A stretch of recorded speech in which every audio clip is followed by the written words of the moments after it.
Hello friends, welcome to Poetry 101 from Kavyalaya, the house of poetry. Writing poetry is an art, and art can be learned.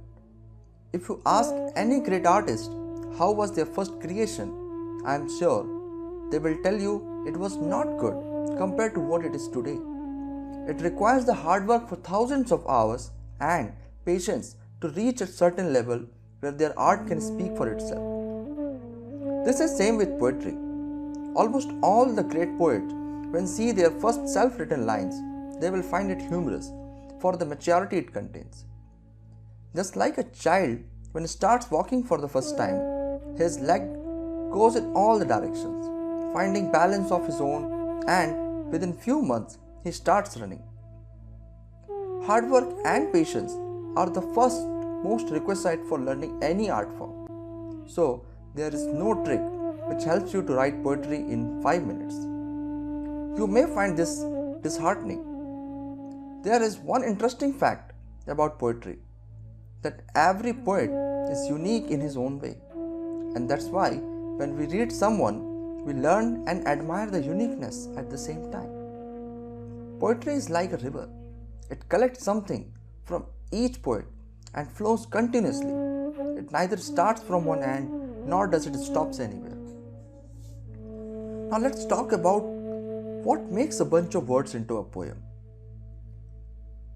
Writing poetry constitutes two things, feeling and language. Feeling are the soul of a poem and language is the body. You may have heard this Hindi saying, where sun cannot reach, the poet will reach. These lines shows the importance of feelings or ideas in poetry. I will be using the word feelings or ideas in the same context. For me, feelings are nothing but the state of mind. It is what you feel when you write poetry. Are you imagining something or are you sad while thinking about a particular thought? You can't say your mind is blank. Think about a place, item or a thought results into ideas. Happiness is a feeling. Same way, sadness is a feeling too. Animal, plants, or even every living thing experience the emotions in certain way.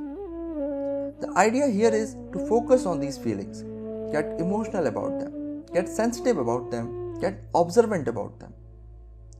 So next time, when you go somewhere or say something, think about that for a few seconds. Enjoy those circumstances. Do you really enjoy the beauty of a scenic place? Or you just came for clicking pictures to post on social media?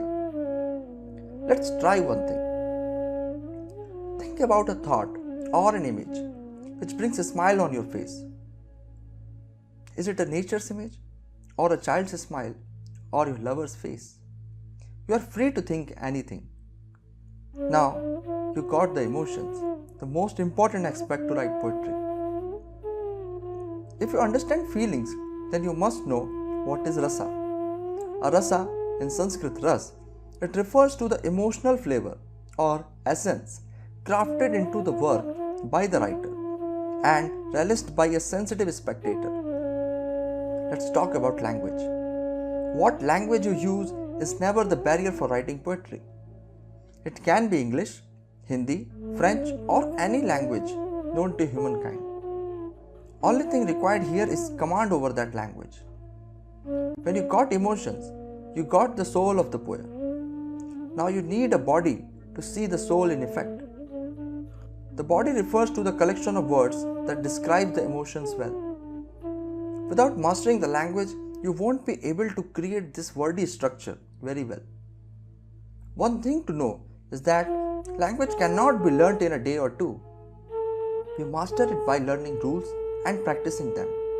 Thus, it is required to read lot of books, grammar, new words and poems. With time, you will find you start understanding the underlying emotions of a poem and will also be able to put emotions to the words you write. By reading other poets, you will see that's how same emotions can be written in so many different ways. Now, it's your turn. Start writing simple sentences. Use the phrases you use in your day-to-day life. The more you practice this, the more you will get better in writing poetry. I hope this is useful. Thank you.